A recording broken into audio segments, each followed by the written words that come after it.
morning. Yeah. I'm just going to read from Gita because this verse came.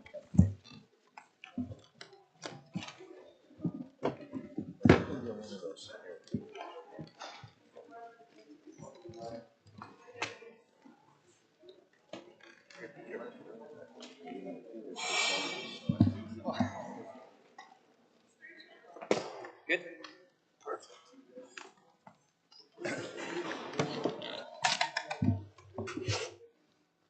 Can we pull it closer? Then you can come get the other one afterwards. I might need a refill on this one.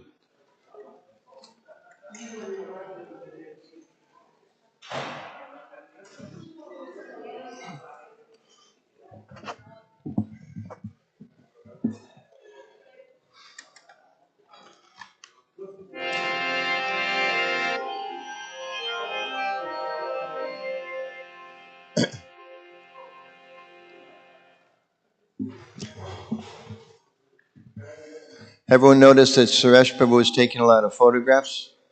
So when he gets them printed, he'll be coming around to get all your signatures because we're planning some fundraising for the temple expansion. So we need your signatures on all your photos we can use for fundraising.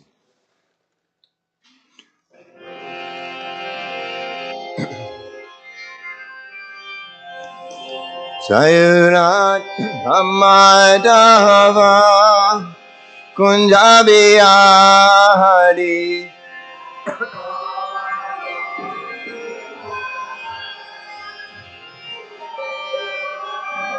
Sayurat Amadava Kunjabiyari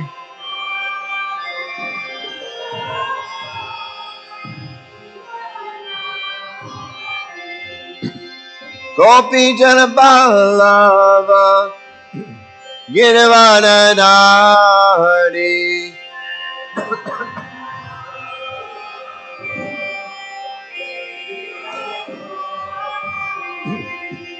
Gopi Janapalava Girivadadari. Wow.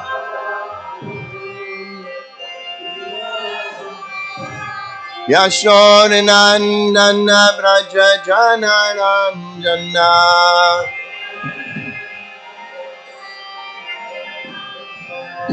Yashodanandana Braja Janaranjana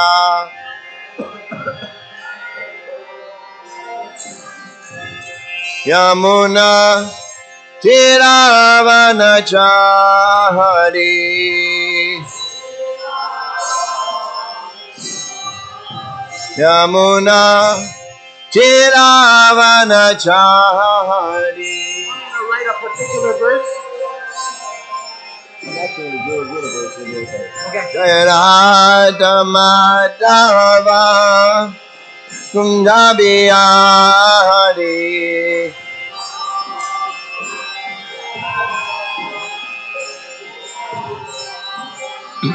Jayaramadava Kunjabiyari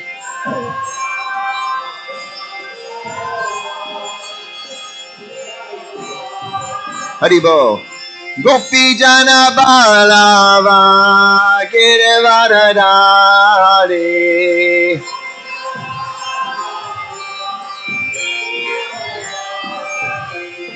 Gopi Jana Balava Girivardhari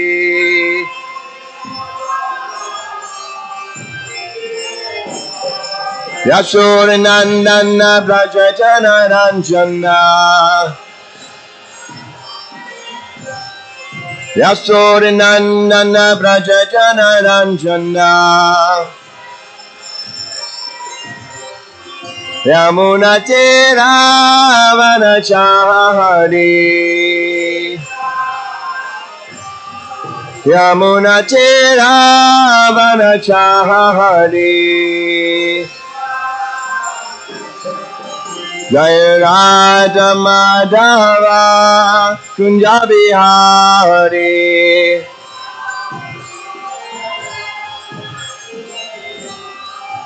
Jaya Radha Madhava Kunja Bihari.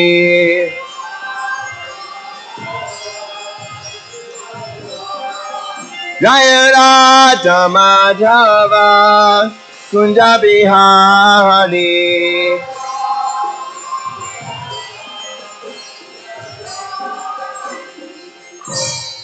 Jayom Vishnupad Paramahamsa Praraj Acharya Asto Tarasata Sri Srimad Divine Grace A.C. Bhaktivedanta Swami Shri Prabhupada Ki Jai. Jayom Vishnupad Paramahamsa Praraj Acharya Asto Tarasata Sri Srimad Divine Grace Srila Bhakti Siddhanta Saraswati Goswami Maharaj Prabhupada Ki Jai. Ananta Koti Vaishnavananda Ki Jai. Shri Shri Kishore Kishore Ki Jai. Shri Jagannath Shri Baladev Shri Mati Subhadra Ki Jai.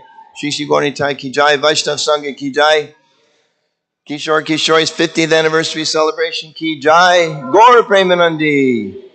All glories to the some devotees. All glories to some devotees. All glories to some devotees. All glories, Shri Shri Guru and Garanga.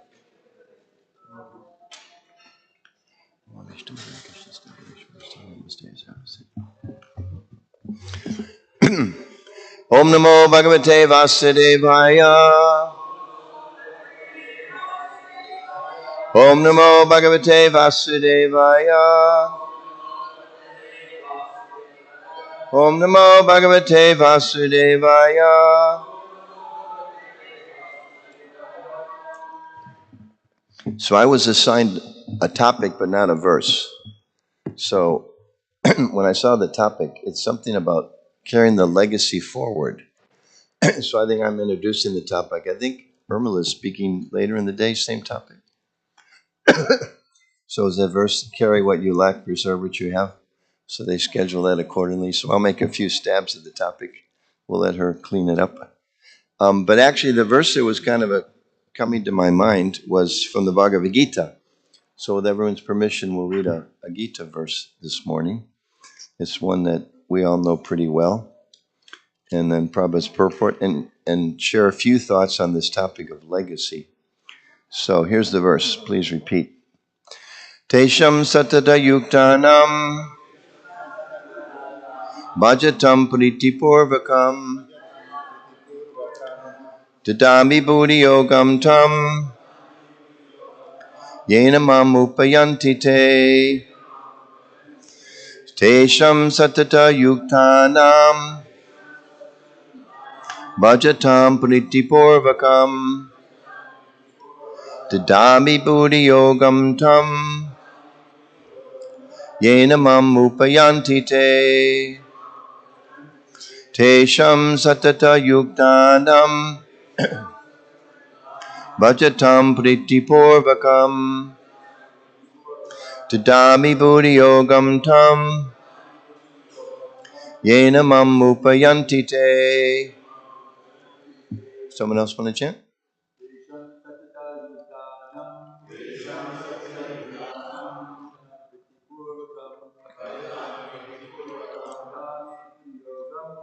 Tadadi buddhi yogam tam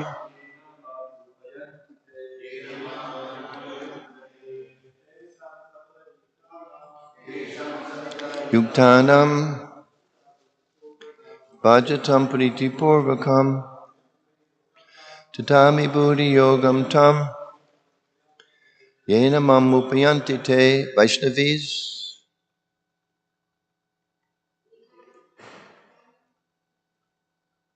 Tesham yatada yuktanam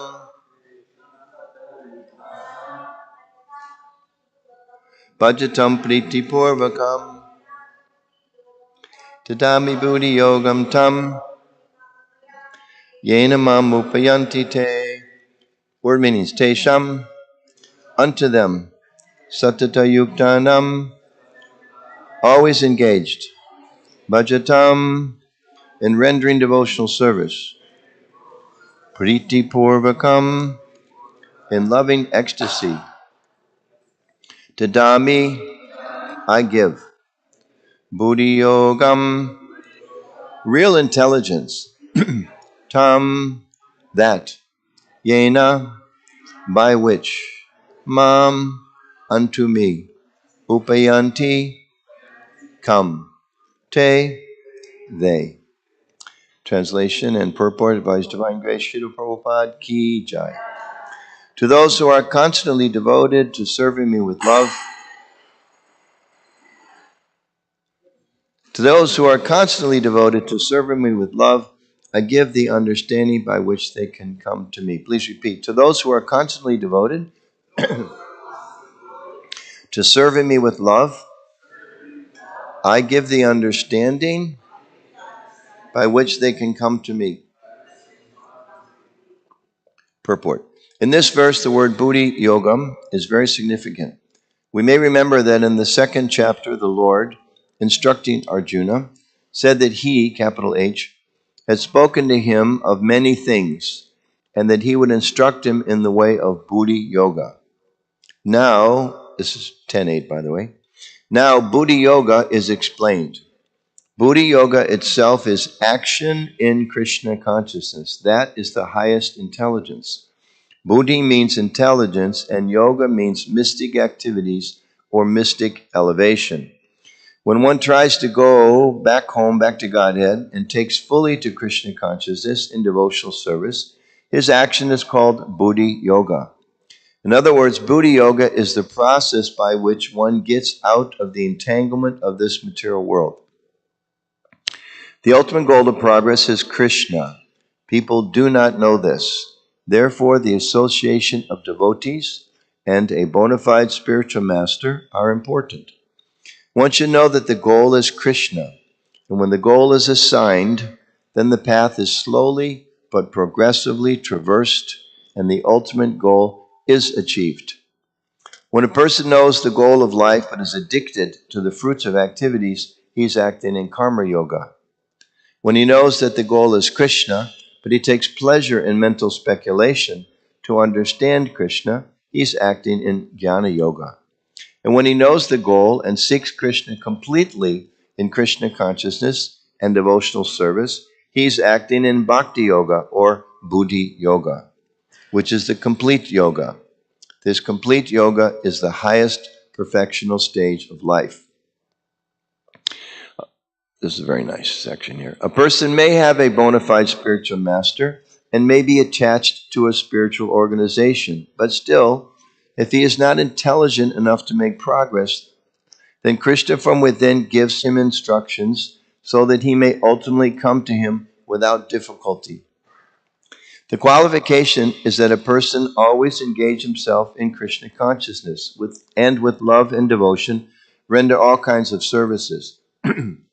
He should perform some sort of work for Krishna, and that work should be with love.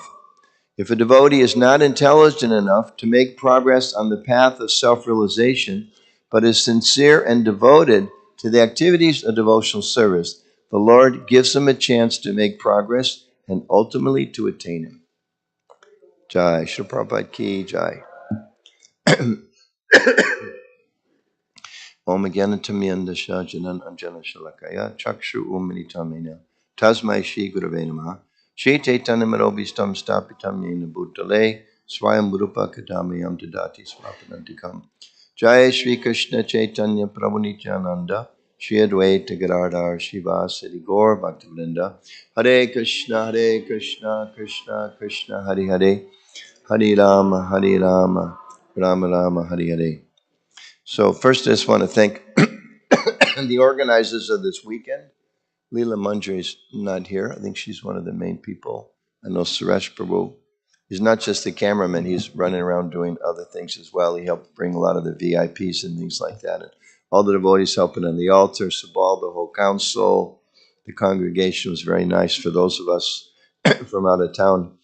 I think especially there's a lot of old timers who have roots here that hadn't been to Chicago for some time. So I think the invitation to come here, and I think for all of us that aren't based here, the chance to come and associate with all the devotees here in Chicago and with our old God brothers and God sisters. I was noticing, not too much, but out of the corner of my eye, I was noticing some of the ladies dancing various times, a lot of ladies dancing very enthusiastically. And I was thinking even some of the old ladies, forgive the term, but we're old men now too, they were dancing like youngsters, you know? And I was just thinking how Prabhupada was so wonderful because he attracted all these, as he said, boys and girls, practically off the streets, and engaged them in singing and dancing for Krishna. And here, 50 years later, or some longer than that, 55, right? They're still singing, still dancing.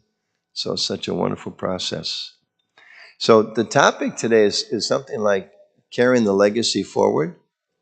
I don't know which which Kavi came up with that topic, but that's the topic I was assigned. So I consulted the Google Acharya. What is legacy? And it's defined in a lot of different ways. But some of the things I picked up, it says they really emphasize the idea of something that's passed on. Legacy is something that's passed on, and it said it can be a faith, that can be ethics, can be money, could be values, something that is setting an example to guide others, and particularly to guide them in the future. Also can be some accomplishments, in particular, overcoming of adversities, which of course immediately think of, Prabhupada overcoming so many adversities. Things done and achieved that others will remember. So that's nice. Things done and achieved that others will remember. So in that context, for some reason, this verse kind of kept popping in my mind. And in this purport, Prabhupada's talking about Buddha Yoga, which he defines as action in Krishna consciousness, which made me think of Tamal Krishna Maharaj's book, something, a living theology. I think Krishna Bhakti. Anybody know? Huh? No. There's one. It was his PhD thesis, and it contains a living theology, like a living theology of Krishna Bhakti or something like that. And in that, this is, was written for scholars and a devotee audience. It's a really beautiful book. If you hadn't read it, I'll recommend it to everybody. In that, there's a couple things he highlights he says, Prabhupada's kind of unique contributions or special contributions or things that he particularly highlighted as kind of foundational principles. They're there. We take them for granted, but the Prabhupada really drew attention to them. One is the idea that Krishna is the Supreme Personality of Godhead. We know there's so many other Vaishnava traditions, and they don't all agree that Krishna is the Supreme Personality of Godhead. And of course, we know amongst Hindus, they get upset because we keep saying that Krishna is the Supreme Personality of Godhead. So that's something that was particularly emphasized by Prabhupada in carrying forward his mission. And the second thing that Tamal Krishna Maharaj highlights is Prabhupada's definition of bhakti. We know often people say bhakti is devotion, but Prabhupada hardly ever said that. What did he say? Bhakti means what? Devotional service. There's always service there.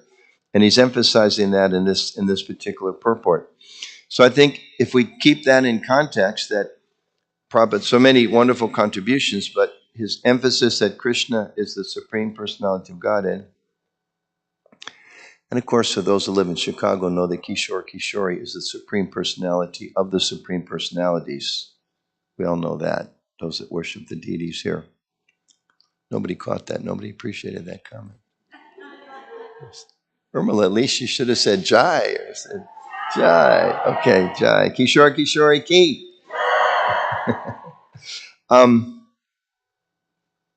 So I think it's important we think in terms of looking what could be our legacy in the context of that. And as followers of Srila Prabhupada, we're Prabhupada Anugas, to see what's our legacy going to be carrying on the legacy that he gave us. How can we help promote and live and exemplify those values, that Krishna is the Supreme Personality of God, and he's the ultimate goal of life, and that Bhakti Yoga, Buddha Yoga, action in Krishna consciousness is the highest process of spiritual awakening, and it's the highest goal.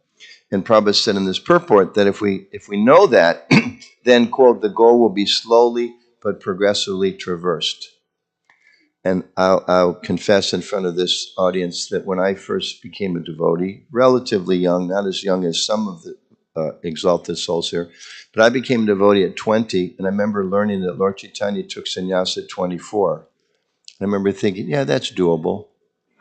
I can do that in 4 years. Now it's like, 44 plus years later, I'm still trying to just chant Hare Krishna. And I was talking with Nisringa Kavacha this morning. Is he here? He and I are roommates. So we were chatting a little bit this morning. We were saying, yeah, he was talking about getting older or something. And I said, yeah, everything diminishes. And then he corrected me. He said, except lusty desires. Somehow that material conditioning seems to hang in there one way or the other, although that's also diminishing. We were just joking. But so then I think the question then is what kind of legacy do we want to carry forward?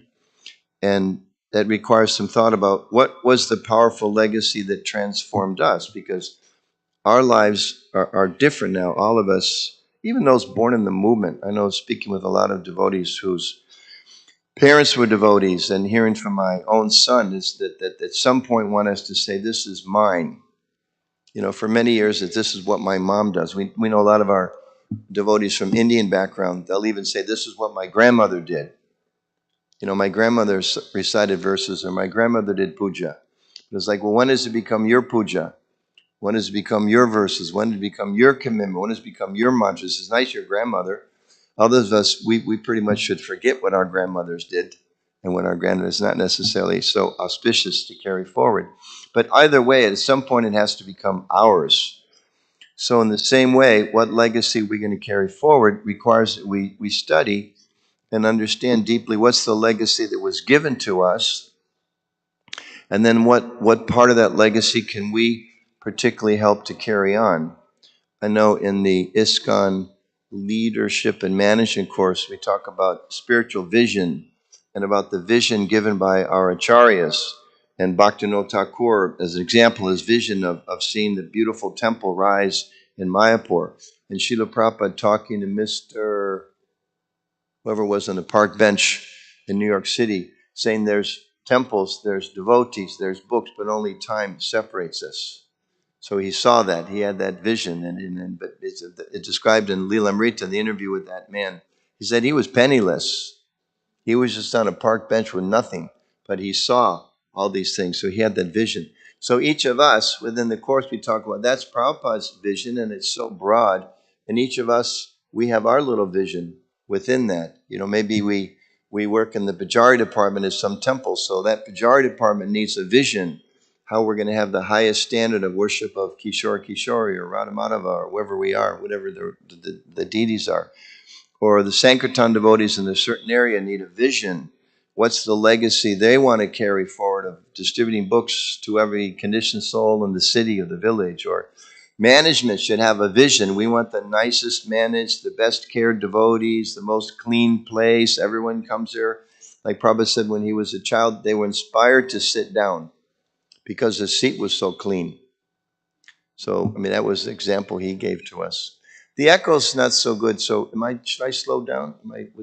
It's okay? Okay. So then, and yesterday we had Hari Parashad Prabhu was speaking for a few minutes about Bhaktivinoda Thakur and some of his great achievements as the pioneer in Krishna consciousness. So that's also part of our legacy, and such an important part. He was mentioning how every culture of the world, it's nice to hear this from a Brahmana born in India who was raised in a Gurukula, and a Sanskrit expert, who tells you our culture is that you all have value. The Vaishnav culture is that whatever you can use, as Prabhupada said in simple terms, whatever you can use for Krishna, you should use it for Krishna. Nothing is automatically rejected. So he was saying that yesterday. There's so many cultures of the world. So whatever is there in American culture, like Prabhupada said, my management system is American. So use that. His boys and girls were direct disciples, were mostly Americans. So use that. But you go to India, there's certain cultural things that are wonderful there. So we should use that. Nisringa Kavacha was informed me again this morning. If you ever want to learn anything, room with the deity minister. because he knows he'll immediately enlighten you with so many things you're doing wrong. It's very inspiring. So he was telling me this morning about what side you're supposed to pass people by. And he was saying, because the left side is inauspicious, you should pass people on the right. But I challenged, I said, if I pass people on the right, that means I'm walking on the left. We're going to bump into each other because it's inauspicious. And he said, what can I say, you crazy Americans? Everything is inauspicious about the way you do things. So, so sometimes we have to adjust a little bit, right? But the idea that he said was beautiful yesterday, that whatever cultural aspects help us in our spiritual progress, we should accept those. So that's really the Vaishnava view. And, these days there's a little debate, Prabhupada came to America, he did some things, he adopted some Western things, but he didn't really want to do those. What he really wanted to do was reestablish Vedic culture. But that's not true. It's just not true. Prabhupada wanted to establish Vaishnava culture. And I was, again, speaking with Hari Parashad Prabhu yesterday in the lobby. And he was saying, if we're not careful, if we go down the path of saying we're simply spreading Vedic culture without explaining Vedic culture culminates in Vaishnava culture, we will be forced to begin to discriminate on the basis of birth. Forced to. And we can see that's already happening in our movement. And that's the end of it. Because, as we'll talk about in a few minutes, that's exactly the opposite of what Prabhupada did. If Prabhupada was discriminating on the basis of birth, would he have ever left Vrindavan? I mean, where are you going to go and find more exalted people? You're not going to find them in New York City on the Lower East Side in the Bowery, right? I mean, it's almost like you think, like Bhagavad Gita, Krishna spoke Bhagavad Gita to Arjuna on the battlefield.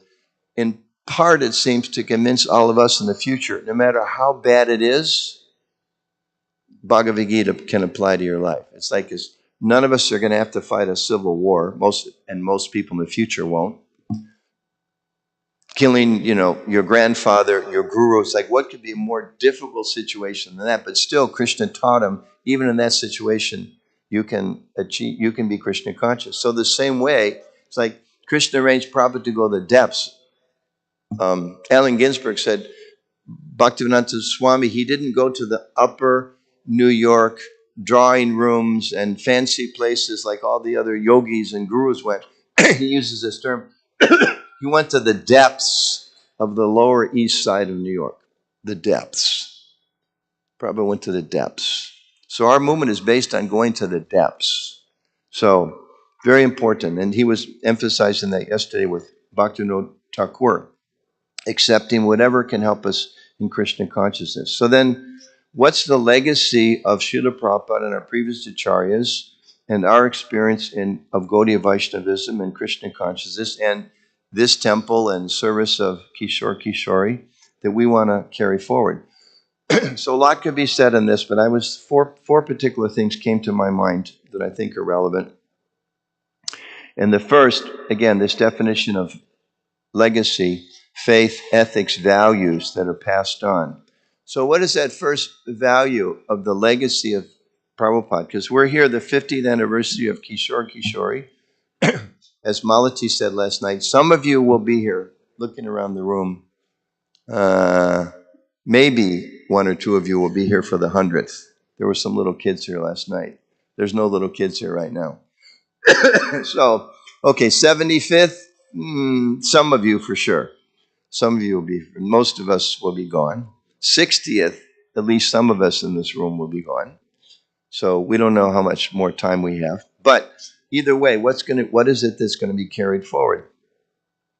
So I was thinking one essential element of the legacy of Prabhupada, the legacy of this movement, the legacy of the first generation, the legacy of Kishore Kishori is mercy. If we lose that, there's no Hare Krishna movement left. It's all based on mercy. Mercy is what inspired Prabhupada to cross the ocean. Mercy is what inspired Prabhupada to go to the Lower East Side. Mercy is what kept Prabhupada, we hear Prabhupada would go and talk to Mr. Forrester at the Scindia steamship line and say, when is the next boat going back? Because he was wondering, does Krishna, do you really want me to do this? There's not much success, practically no success So he explains, he would go and look at the schedule. Maybe I should take that boat back. Maybe I should take this boat back. But maybe one or two people will come. Let me continue trying. So that impetus of mercy. And I believe it's in the Krishna book described, somebody correct me if this is wrong. I haven't read this in a while, but I remember that it's described that the Lord's mercy is his most important quality. Can you confirm that, Irma? I think that's compassion. So the Lord's compassion and his mercy, those are his most important quality, right? Ah, nice. Similar concept. Okay, very nice. So I was heard recently, Kadamba Kanana Maharaj, we know, left this world just recently.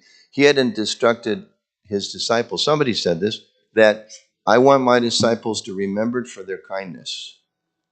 And people say, well, if you're my followers, like Prabhupada said, that one reporter asked, how do we know who's your disciples?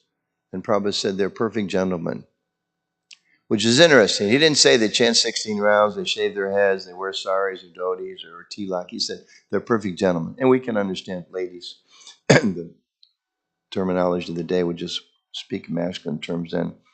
And we think other examples. I mean, the six Goswamis, right, described that they were dear to the saintly people, the devotees, and the ruffians alike. Well, how do you do that? You've got to be pretty kind. You got to be pretty kind to be able to have everyone feel like that. So we know we're trying to spread Krishna consciousness. That's the ultimate mercy we should share. But we shouldn't think it's the exclusive mercy. Sometimes devotees think like that. It's the exclusive mercy. Years ago, I was on an airplane with one of the leading book distributors in the world, and was sitting next to him in the plane. And the flight attendant, he was asking for water, different kind of things. He was so rude. He was so rude to her. And finally I had to say, I said, Prabhu, you spend all day long trying to distribute books to these people, and now you got a chance for one-on-one impact so she can see what's the actual effect of these books you're selling. What kind of example are you setting? Your example is convincing her to not do what you're trying to tell her all day long she should do. So it shouldn't be, we should be, give the ultimate mercy, but not think that's exclusive mercy. Because if we're not kind to people on a daily basis, we're going to present blocks. So I think first thing, carrying the legacy forward. Do we always emphasize this quality of mercy among ourselves, with ourselves, and with others, if we want to carry the legacy of Krishna consciousness forward? Second thing that came to my mind is the principle of non-discrimination. And all of these are important, and all of these are at risk. At every moment, they're at risk. They can easily be put aside. We are all products of the non-discrimination policy of the Hare Krishna movement. Most of us were born in the West, which means you're totally fallen according to strict Vedic standards. Even those of us that were born in India but came to the West, sorry, you blew it. You had a chance, but you blew it. You came to the West, so now you're like the rest of us. We're all low-born.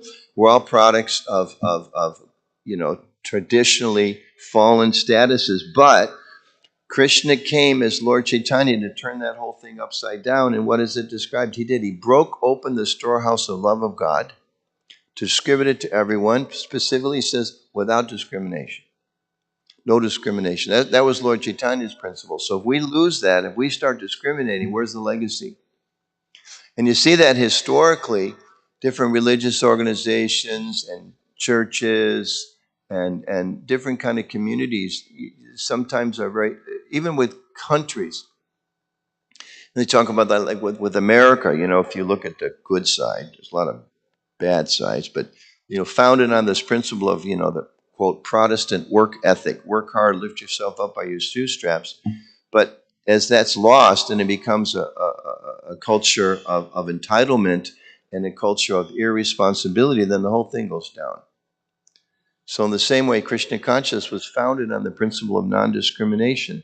When you walk in the door of a Hare Krishna temple, the mood of mercy should overflow through a mood of non-discrimination. Not that we think, oh, here's a qualified candidate, here's an unqualified candidate. That's exactly the opposite of what Lord Chaitanya said.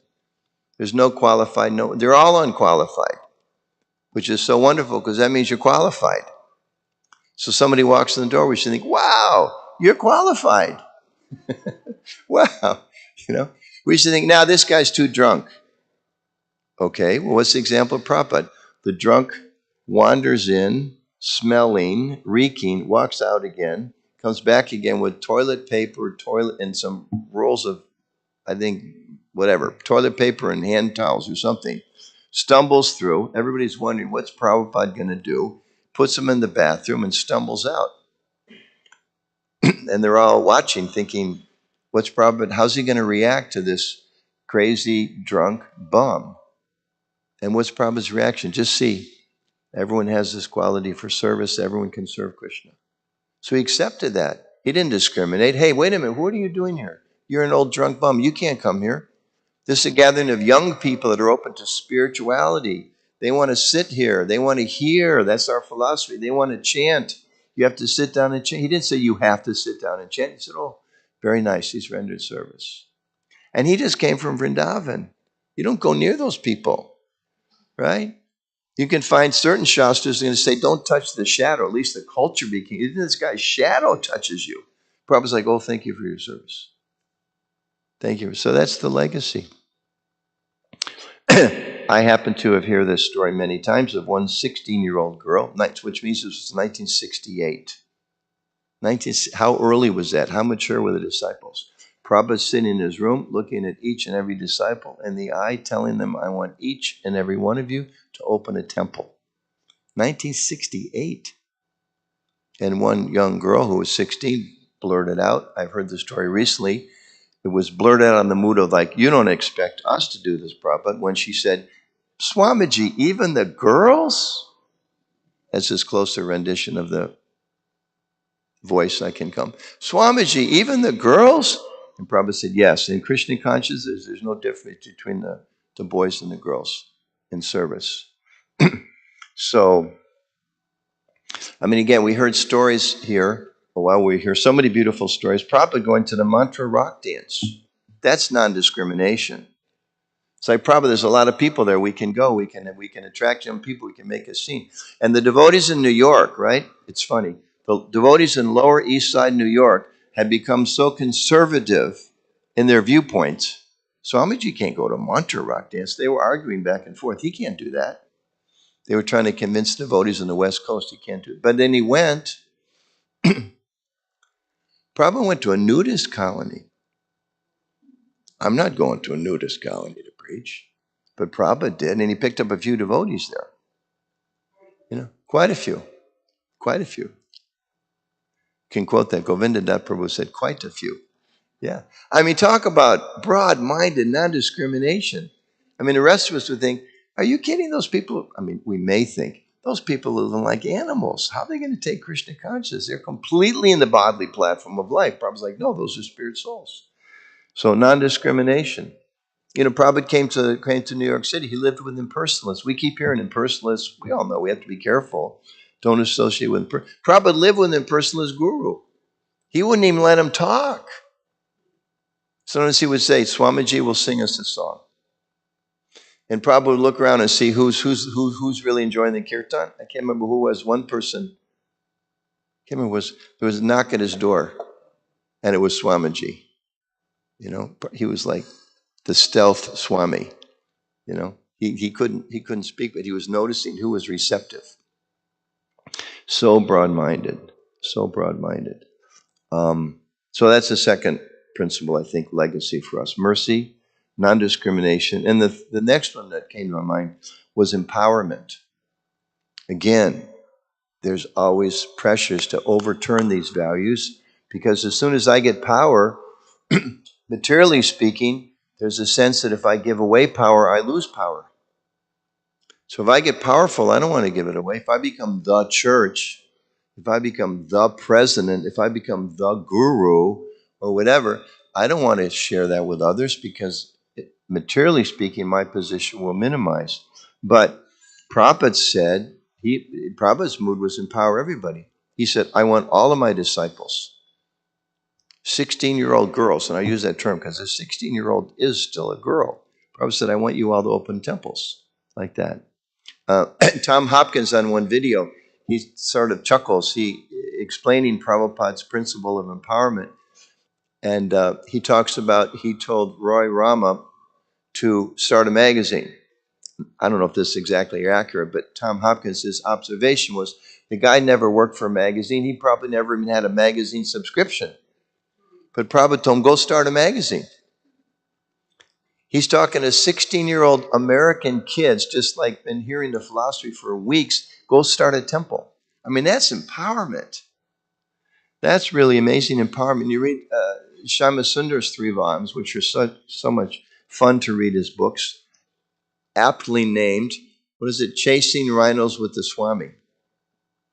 You know, what a far out philosophy. Yeah, go try to shoot a rhinoceros. Even if you miss, who can criticize? And if you're successful, how glorious. So you read that book, Prabhupada was like, I remember one section, Shama Sundar explains how he came to Prabhupada. He was describing where should he go. I think it was maybe, there was a possibility of going to Africa. So Shama Sundar describes, he tried to understand Prabhupada's mood and serve him in that way. So Prabhupada asked him, where should we go next? I can go this place or that place. And Shama Sundar said, well, you haven't been, I think it was Africa. You haven't been to Africa yet. Why don't we go there? Prabhupada was, yes, I was thinking the same thing. We haven't gone there yet. We haven't gone there yet. When Prabhupada was so excited to get the opportunity to go to Russia and was the bastion of anti-religion, Marxist hatred of religion. Prabhupada wants to go there and preach. And we all know, I mean, what an amazing story. People can be talking about this for thousands of years. How Prabhupada went to Russia, spoke to one young man, the whole thing took off. I mean, it's phenomenal. It's absolutely phenomenal. Based on this principle of empowerment and non-discrimination and mercy. Prabhupada achieved just phenomenal things because he empowered people. One young boy. And then he went home. There's a wonderful story. What's our god sister's name who I just was with her? Mandakini. I mean, I can't retell that story. It's too amazing. But if you haven't heard it, you should research it. She went back. I'll try. She'd heard a lecture from Prabhupada saying that the disciples should develop a mood whatever the spiritual master asks of us, even if it's difficult, we should say yes. So she was thinking, I hope I get a difficult instruction from Prabhupada so I can dedicate myself. So a few days later, weeks later, something like that, Prabhupada called her in and said, I want you to go to Russia and marry Ananta Shakti. Yeah. Ananta Shakti. Ananda Shakti, thank you. Shanti. Ananda Shakti. Okay, great soul. We should learn. I should learn his name. And she said yes. She never met him before. She'd never been to Russia before. She was also a very just young girl and just yes. And she went, she couldn't stay. She had to go back and forth and she'd carry books. It's amazing. But she was empowered by Prabhupada and he was empowered by Prabhupada. And today you go to Russia, so many geopolitical problems right now, but you go there, there's so many devotees. So many wonderful devotees of Krishna. So in the fourth, last one I wanted to highlight among these values of the legacy that I think we need to prioritize is hope. Hope. Prabhupada gave us hope. Krishna conscious movement give people hope. A lot of people in this world today, they're hopeless. I was recently in New York, and they have something called, I think, the High Line. Anybody from New York here? They turned an old railroad track. It's like an elevated track into like a walkway. And when you get to the end of it, there's this beautiful new modern structure. It's a spiral staircase in copper, and somehow the copper is not turning green. It's this beautiful, bright copper. It's in front of a very exclusive shopping center. It goes up maybe 4 or 5 floors. Looks really beautiful. And you see it, you immediately want to climb it. You go, oh, that's cool, let's climb it. Is no, they don't let people climb it anymore. Who can guess why don't they let people climb it anymore? Too many young people were jumping off. It's like, wow, what a shock. They build this beautiful architectural structure to, people can enjoy and beautiful art. It's nice, but too many people are jumping off, young people especially. So they stopped it. So, just our whole philosophy and the idea that so many ideas that Prabhupada shared with us, just the concept itself, God is your best friend. I mean, that's like earth shattering. I mean, you go to the Vatican, right? Or the Western Judaic, Irmela was talking about the Jewish concepts. God's not a person. Don't think he's a person. You go to the Vatican, it's a couple steps up. He's a person, but boy, does he look scary. He's really scary.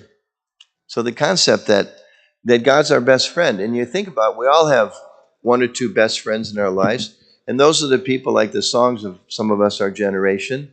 You got a friend when you're down, when you're weary, etc. You've got a friend. And there was it meant so much. And I've been in one or two situations where I had friends who were really in trouble, and I was able to like drop everything and go help them. But to think that the Supreme Controller is our best friend, wow, that's phenomenal hope, isn't it? To give to people. And then that each soul has value. Very, very hopeful.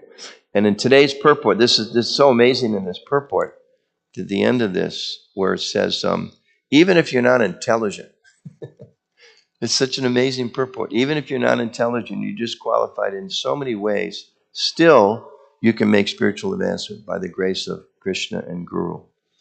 And Lord Chaitanya, I mean, again, it's like hopefulness. I just heard at the lecture, Prabhupada was telling the story again. Lord Chaitanya was, I believe, was in South India. He sees the one Brahmin, everyone's making fun of him because he's reading every day Bhagavad Gita. And everyone's making fun of him. And Lord Chaitanya goes up and asks him, "What are you doing?" "I'm reading Bhagavad Gita." but I can't read. But my guru gave me that instruction. And Lord Chaitanya told him, "You've understood." I mean, what a beautiful image, There's no disqualification. There's hope for everyone. By Prabhupada, by Lord Chaitanya, by the Krishna conscious movement. So I think these are some of the most important values and the legacy that have been given to us. And they are our legacy to carry forward. And so many others could be added to this. But these four things just came to the surface for me. Mercy, kindness, that our movement's based on mercifulness and kindness and trying to give people Krishna, give people an opportunity in life. There's non-discrimination. We don't care what your background, white, black, city, suburbs, male, female, old, young, rich, poor, educated, not educated, Hindu, Muslim, Jew, Christian, atheist. It doesn't matter. It doesn't matter at all. And empowerment, that anybody that walks in the door, Irmela mentioned what you came one day, you were doing the Didi Savas the second day, and you were at the airport the third day. Is that right? Okay. Okay. Yeah. See, I was slow. I was really slow. I was 1 week doing Didi backup service, and in the kitchen, 1 week on the streets with magazines, and then by the third week, I was in the airport selling books. So I was a slow learner. But that idea of empowering people is there. So,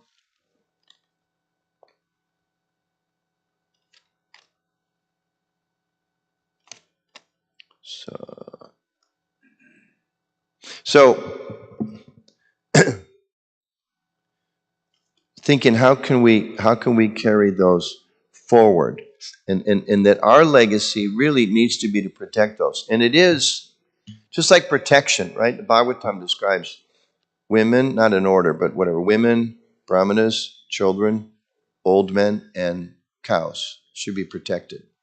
Okay. Sometimes there's a thought that, I have to protect those things because I'm stronger or because I'm better. No, because those are the most valuable. Children are the most valuable persons in society. They have to be protected. Brahmanas are the most valuable because they give spiritual knowledge. Women are the most valuable. They keep the family together. They carry devotion forward. Old people, they're the most valuable. They carry wisdom forward. So we have to protect these values in the Krishna conscious movement. The same way Prabhupada was very protective of his disciples. One of those Pandos, Malatis, not here, one of the early Pandos Again, this isn't Shyamit Sundar's book. Devotees the first night had this ecstatic kirtan, and then everybody jumped down off the stage. I don't know, maybe you were there. Everybody jumped down off the stage, and the kirtan took off, and thousands of people were dancing and all that. The second night, a little different mood. Devotees didn't spontaneously jump off the stage. It was just a little different. One of the organizers came over and started to grab the devotees like from on the ground to like, come on, we want to recreate this mood, like we got to show the people a good time. One of the outside organizers.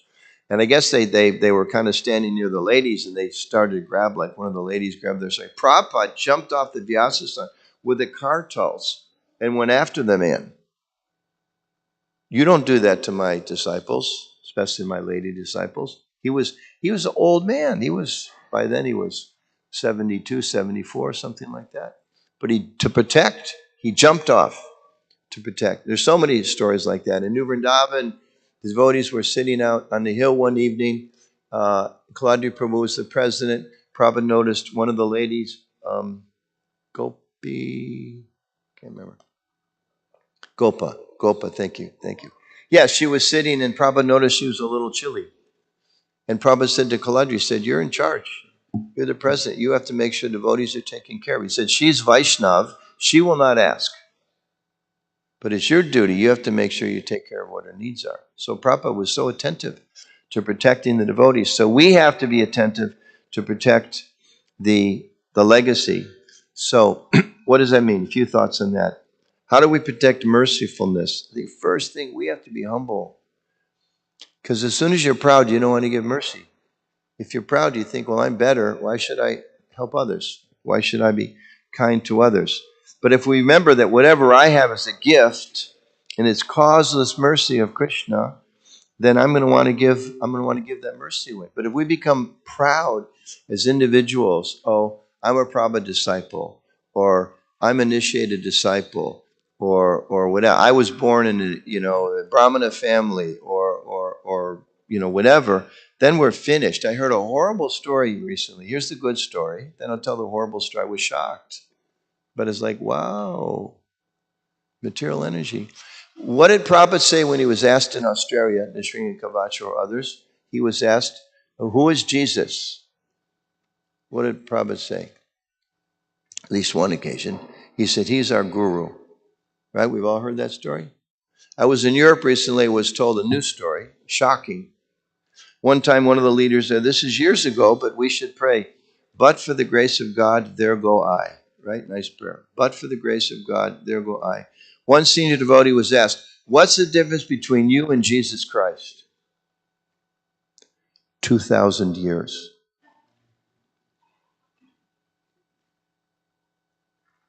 Yeah.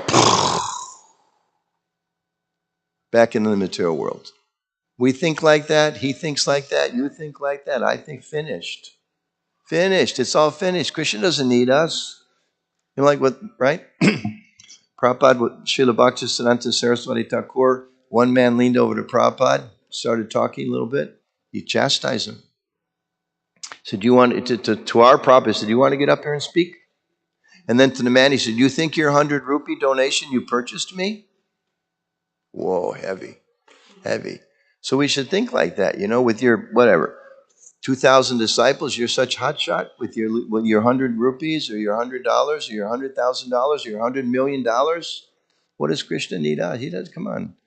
He wants our devotion. So those are some of the dangers. So if we want to have mercy, we have to make sure we practice humility.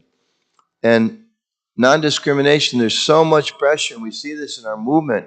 We have to be aware of these things. We have to weed them out. If we want the legacy to continue that benefited us, you go certain places, certain mentality. You're not a disciple of my guru.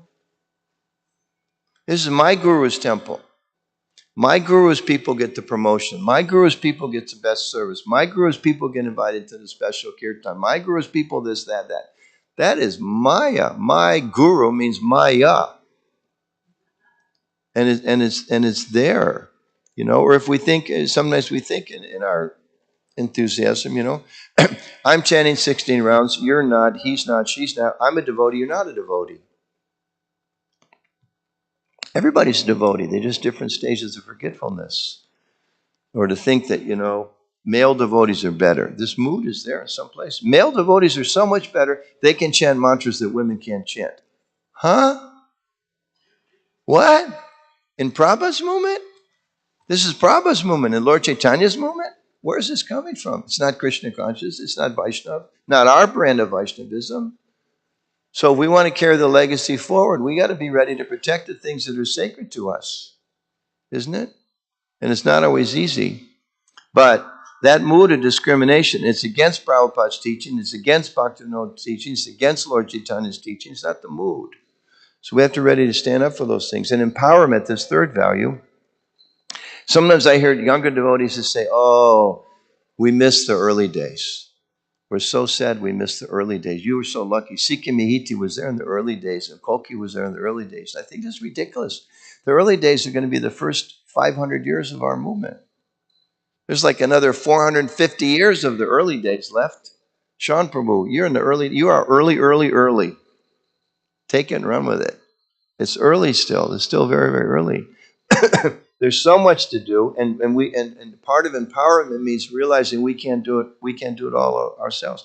Lord Chaitanya said, I can't do it all. Lord Chaitanya is God. He said, I can't do it. I need your help. I can't do it all. Prabhupada said, I can't do it all. I'm an old man. Time is ticking. Right? 80 and so many. So how much can I do? I need you to do it. I want each and every one of you to open the temple like that. So in the same way, we have to think, we have to, again, Maya comes in and, no, instead of empowering people, you keep all the power. You're the one. Everybody line up outside the office every morning, wait for instructions. Finished. In the terms of carrying on in Prabhupada's movement. So we have to think, we have to empower others. And we have to know different people are going to do things a little different. The next generation, they do things different. All us old people were waking up to the next generation does things different. They do a lot of things better than we did. But the next generation should think, okay, you messed up a few things, but you did a lot of things really good. What can we learn from you that we should do more of? And what we should learn from you we shouldn't repeat. Let's not repeat the mistakes, but let's learn from the positive things. And then hopefulness. Hope, that fourth principle, hopefulness. How do we carry this principle of keeping hope and giving hope? And for that, I was just thinking maybe for the last 2 minutes to ask some of the devotees here, what gives you hope? And what do you hope you would like to contribute to keeping the legacy going forward? Like, I'd like to see the legacy going forward of Prabhupada and Lord Chaitanya in this way. This is the contributions that I would like to make. So we need to maybe open up. Anybody like to share some thoughts on that? What aspect of this glorious legacy inspires you and when you would like to help keep forward into the future? So people can look back in the future and say, Govindadat Prabhu, he kept this aspect of Prabhupada's legacy going. Urmila. So at 11:45 this morning, we're going to be looking at the 7 purposes of ISKCON. And we're going to be looking at that was expanded upon by a committee coming out of ISKCON 3.0 from North American leadership, where our committee took each of those 7 purposes and envisioned how they would be manifested in a whole world that's Krishna conscious. So what we're going to be doing from 11:45 until 1 o'clock is getting into breakout groups, 7 breakout groups, everyone taking one of those purposes with this booklet and really meditating on how they would like to bring forward that particular area. Nice. 11:45. 11:45. So come Krishna back. willing. This was the preamble for the 11:45 session. We're going to put into practice what we can each do. Thank you. That's great. Mitra Prabhu, how would you like to help Prabhupada's legacy keep Hare going? Krishna. I just saw a quote somewhere, Prabhupada in a letter, or maybe it was in talking, but he said, just like I have 5 Sorry, or can 10. you repeat that? We didn't. Prabhupada said, I have 5 or 10,000 disciples. I want each one of you to take on 5 or 10,000 disciples. And in this way, our family will increase. And then those disciples will also take on 5 or 10,000 disciples. So I don't have any right now, but I'm just thinking I would really like to see it become like not such a big deal because we're already doing it. We talk to people, we make friends with them, we kind of make the approach to ISKCON a little easier. We kind of soften some of the stuff and explain, okay, yeah, we have a problem with that. I agree. You noticed it. But here's the real thing. And so to see devotees in our generation push aside all of the divisive things and like, that's not the issue. Let's keep the main thing the main thing. We've all got it and carry that forward. And every one of us, there's no exclusion. And every one of us is important. One devotee was involved in sales before he became a devotee. And he said in his sales group, they said, anyone can be closed by someone. A sale can be closed by someone. So it takes, maybe the strangest, most unusual devotee in the temple. That might be just the right match for someone else coming in. You guys all explained it to me, but when I heard it from that guy, that's the one that did it. So to get that going and like everyone thinking 10,000 disciples, how am I going to do that? Maybe just think of taking on 1 or 2 or 10 in your lifetime. Just get someone and help them, take them by the hand. It doesn't have to be a formal initiation and with the Vyasa Puja celebration, but just taking responsibility for someone. Okay, that's what gives me hope that if we do that, and it's not like we've got dozens of gurus with thousands of disciples. It should be the other way around. We should have thousands of gurus with dozens of disciples. Thank you. Okay, And we can all take that responsibility to take care of someone and bring them up. That's nice. at least one. Thank you. Very good. Anyone else like that? Some thoughts? Gaur Prabhu. Carrying forward Prabhupada's ISKCON's legacy. I'm just trying to find the 4 points here. I remember the first one was mercy, Yeah. and then another one was no Non-discrimination. discrimination, Empowerment and empowerment, hope. and hope. So I remember in the early days, I mean, for me, early was 1975 when I joined, but istagosti, or discussion, Srila Prabhupada said istagosti means discussion of the instructions of the spiritual master.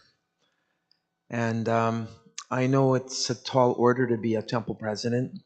Srila Prabhupada said the best kind of management or leadership is a spiritual dictator, provided that that leader is a pure devotee. So, assuming that we're humble, we will not think, well, I'm a pure devotee, therefore I'm your spiritual dictator. But where I'm going with this is that I think that cultivating this quality of empathy, like Lord Ramachandra, when he went through his community, he was listening what other people had to say, and he even banned Sita. Of course, we know he never banned the real Sita. But I'm just saying, what gives me a lot of hope is when I see someone may consult with me about something. It's not that the only people that know anything in ISKCON are the 30 or whatever GBCs.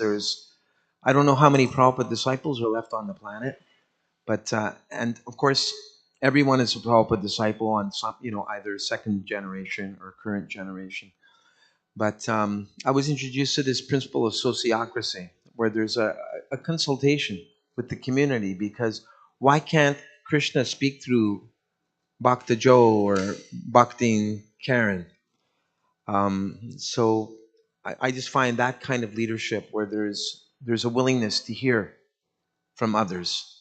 And I think this is something that really needs to be learned by many devotees, how to be an empathic, nonviolent communicator who has a genuine interest. Krishna's given us 2 ears and only 1 mouth, so I should be listening twice as much as I speak.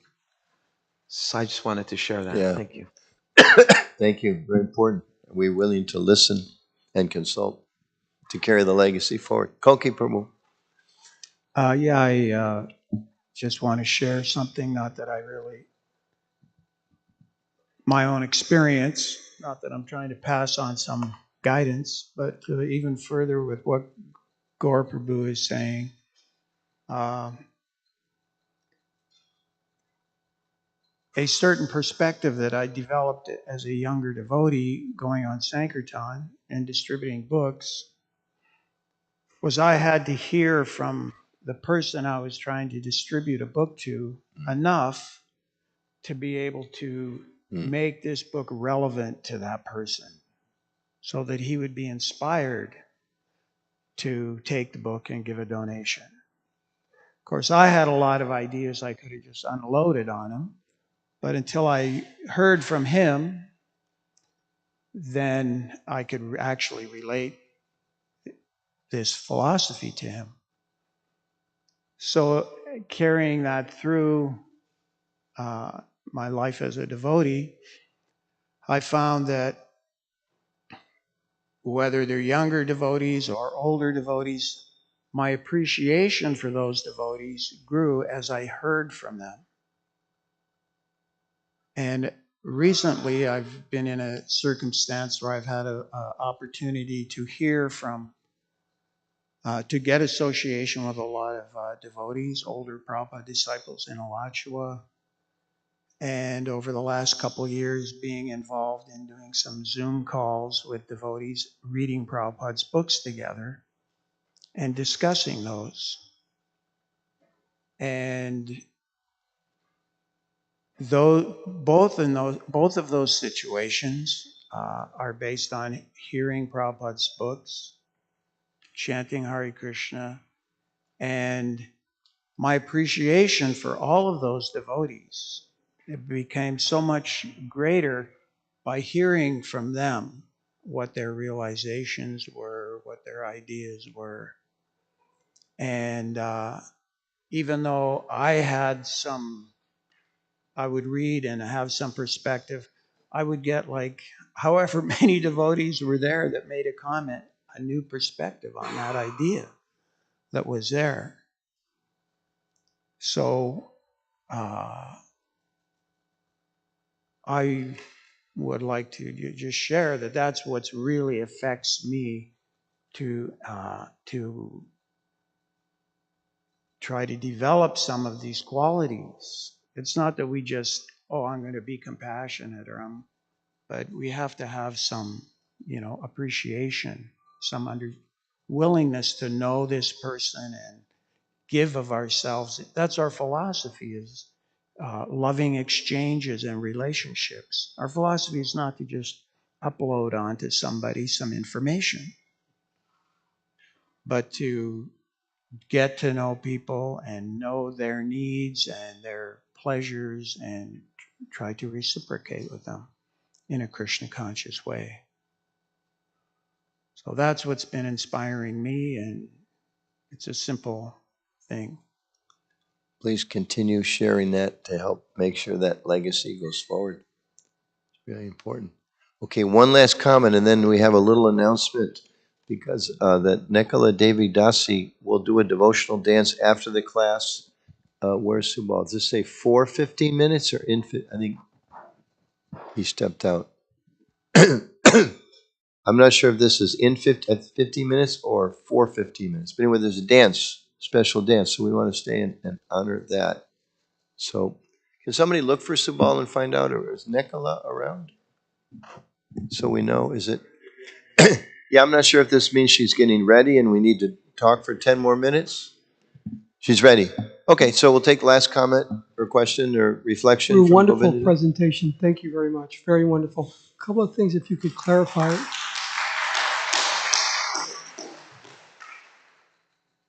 If you could clarify a couple of points. Srila probably made a statement before he left this world that we want to make sure all of our centers are um, managed and they're properly staffed.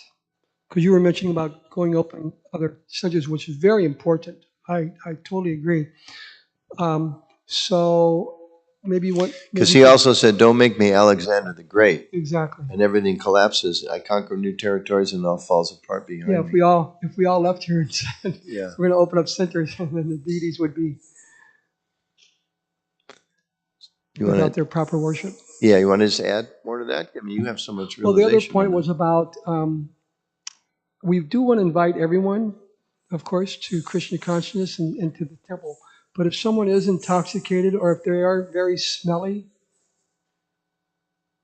you want to clarify that? We had a preaching center in Boulder, Colorado, with college, and there was a lot of people like lived on the street out of choice. A lot of them. So everyone was welcome, and at the end of the porch there was a hose and a bar of soap. And we would stand by the door when they would take off their shoes and say, "Sir, please, also, would you take off your socks? And there you can wash your feet, please, before you come inside." And we had some regular people, they'd come every week. Actually, we were twice a week, and they got their routine down. They would go, they would wash their feet, and then they would come in. So, yeah, it's broad minded, but we don't discriminate, but obviously you have to be certain qualification to go on the altar, where you need to come clean. You can't come totally so intoxicated. Prabhupada was very liberal with that. I was thinking this morning, there's a story, these two young men, Don and Raphael, and Prabhupada allowed them to live in the storefront in 26 Second Avenue, and they were still getting intoxicated, and they would go out in the street and like look for cigarettes during the day, and Prabhupada somehow tolerated them until one devotee said, "Oh, you're smoking pot," and he said, "No," and he went to reach in his pocket to show him there's a joint or something, and Raphael or John, one of those guys hit the devotee. And Prabhupada heard that. He said, "Okay, he can't come. He's got to go. He can't come back." He probably get very angry. Now you crossed the line. So we have to protect people, and we've learned, child protection and protection of women and all that. We've learned the hard way. We can't be naive. We have to be merciful and open-minded, but also, especially when it comes to protecting devotees, protecting the deities, protecting the property, we have to be careful. Not foolish. Like Prabhupada said, he was an old Calcutta boy. Ocean of mercy, but still, he was streetwise. So we have to be merciful and streetwise at the same time. Okay. So I saw Nicola come out here. So we'll. Okay, please. Okay. I just want to know what chapter that was when you start speaking from the scripture. Which one? I didn't hear. Which chapter is what? Yeah, when you start speaking. Today. Yeah, 10:8. 8. 10 chapter 8th verse. Okay. Bhagavad Yeah. Gita. Okay. Yeah. Yeah, it's a nice Thank you. one. I liked that. Yeah, it's a good one. Okay. Okay. Oh, sorry. 10:10. Sorry. 10th chapter, 10th verse. Thank you for the correction. Nicola, where would you like us to sit? Except me. Okay. Okay. Stay where you are, and she'll begin the dance in just a minute or two.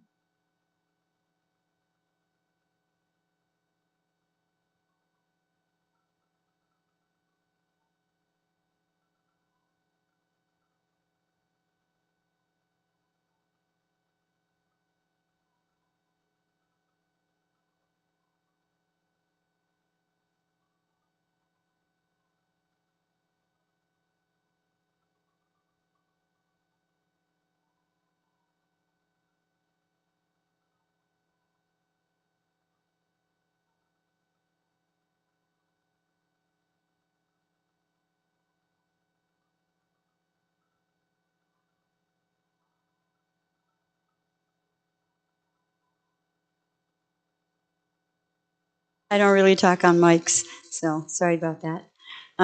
So it's my honor to be able to perform for Kishore Kishori after so many years. Um, so I'm going to just do two dances in Kathak style. Kathak is a storytelling dance style. You've actually seen this long time ago, in the 70s. So the first song is called the Tumri. Tumri is a light classical song. It's description of Krishna and Radha. Uh, Krishna is dressed up as the gardener in a garden because he knows Radha is going to be coming to pick flowers. And he uses this excuse to grab her in the garden. And so she curses him. she says, just because of one flower, um, she goes to pick a flower. He grabs her hand, and then she curses. She says, may all of the gardens of Vrindavan burn because of this." And then they have a love play where she says, "Don't touch me, leave me alone." And he follows her, and at one point he grabs her sari, and she says, "Let go of my sari, go away. You better listen to me." And then he, Sakiri Gali is like a very narrow place um, where all the gopis would go with their pots of milk. And Krishna would stand there and ask for tax to be able to pass. And so there's a play, there's always a double entendre of what is the tax that he's requiring. So you'll see that, I hope, in the dance. Thank you. It's very expressive, so hopefully you'll be able to see that. Can I move this? Band karu? Ye band karu? I don't know how to do it. Okay. I don't know how to turn that up.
बन को ददार बिचुमावत दान जो बन को ददार बिचु रुत ही करके भोत नतारे मुझे करके भोत नतारे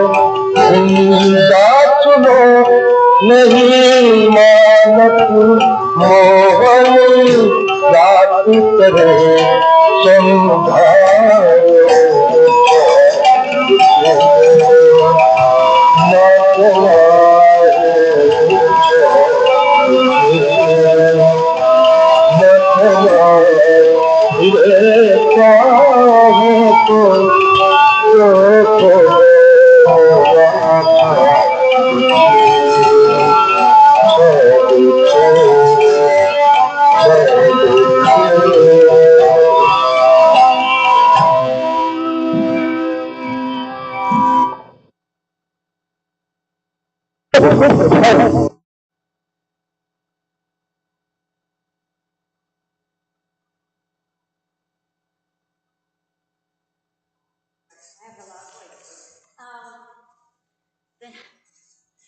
Oh gosh. Okay.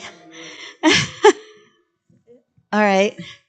The next song is very dear to my heart. I'm not sure if you noticed the last song. The quality of this music is almost 50 years old. It was just a cassette tape, Maxwell cassette tape, made in India in 1978, and that was my husband's maternal uncle. He's a very famous singer and dancer in India, and so that's a very special song to me. This one is the most special because this is the first dance I ever learned. And I learned it for Govind Devji, Radha Govind Devji in Jaipur, which is where I performed it first and many times after. So I haven't practiced this in a long time, but my son says, "You've been doing this dance since before we were born, so you should be okay." So I hope I don't make any mistakes and that you forgive me if I'm not quite up to par. But this is Hey Govind Rako Sharan Ab To Jeevan Hari.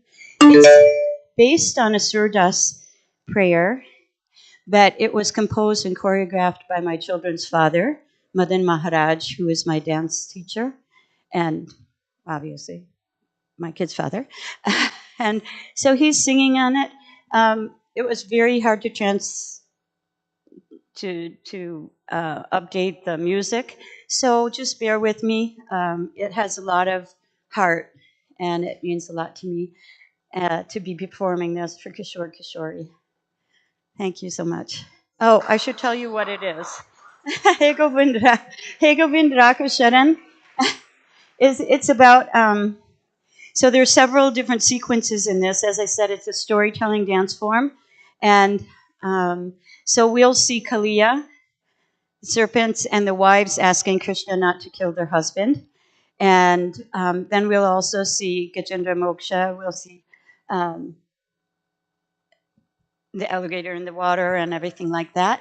And at the end, we'll see Surdas, who is a blind poet, um, praying to Krishna. Thank you.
मधिनायक Girdhari मीत करत रस बस भय दो मोहन राधा चारी ता है सुकुता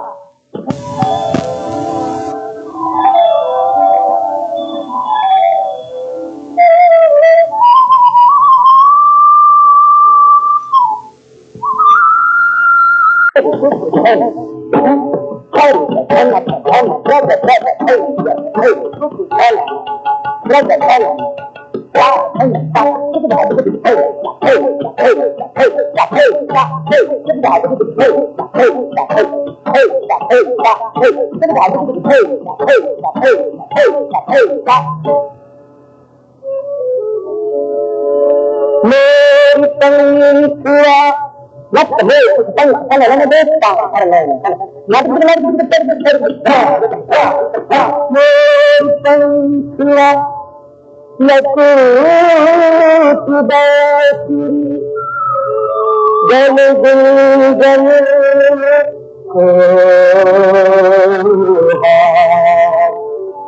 बन बन दे धन संग सखी मथुरा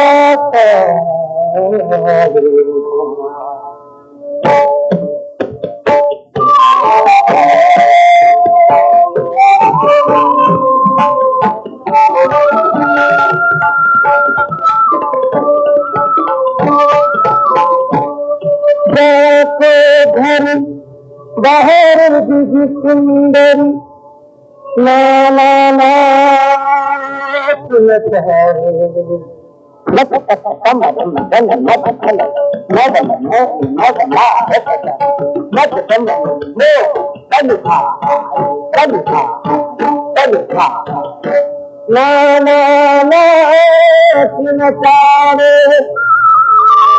ऐसे करनी कबीले खाती काहे मथे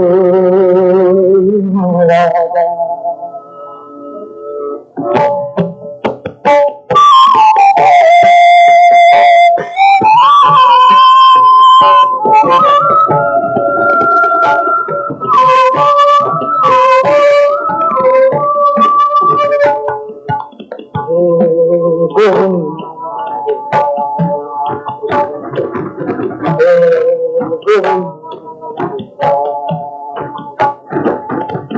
अभी तो जीवन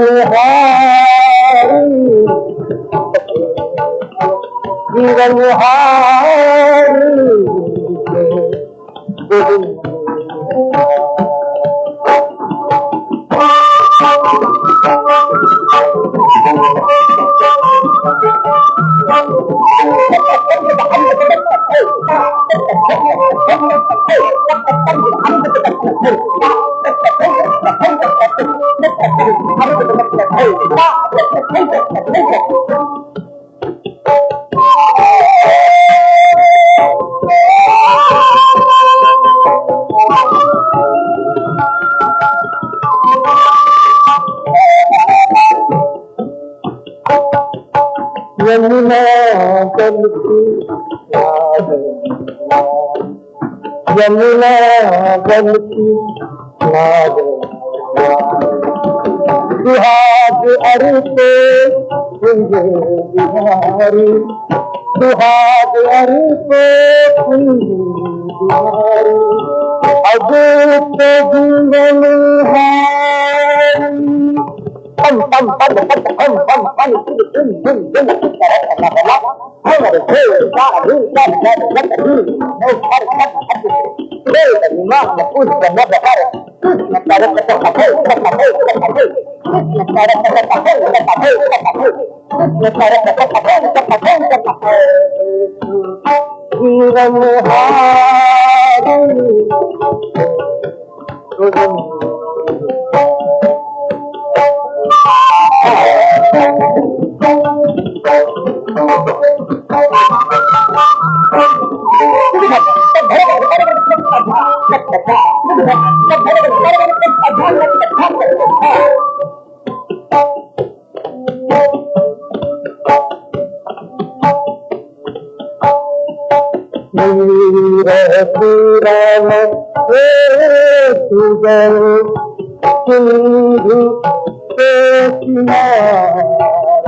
Thank you so much, Mekala Prabhu.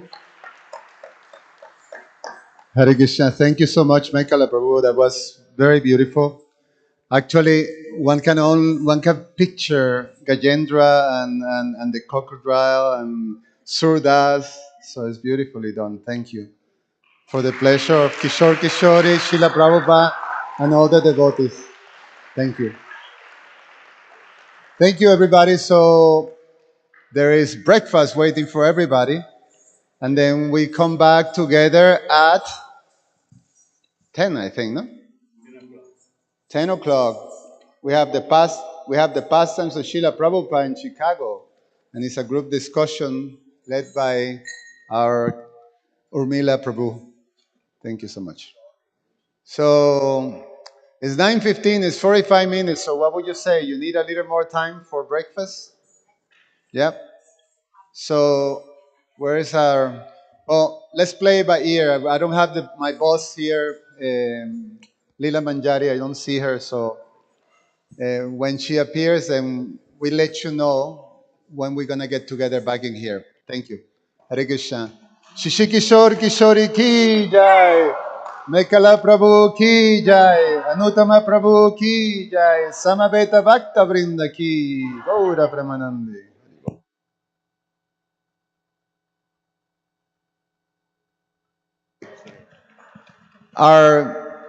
My council of devotees here, 10:15, we're going to come back here, okay?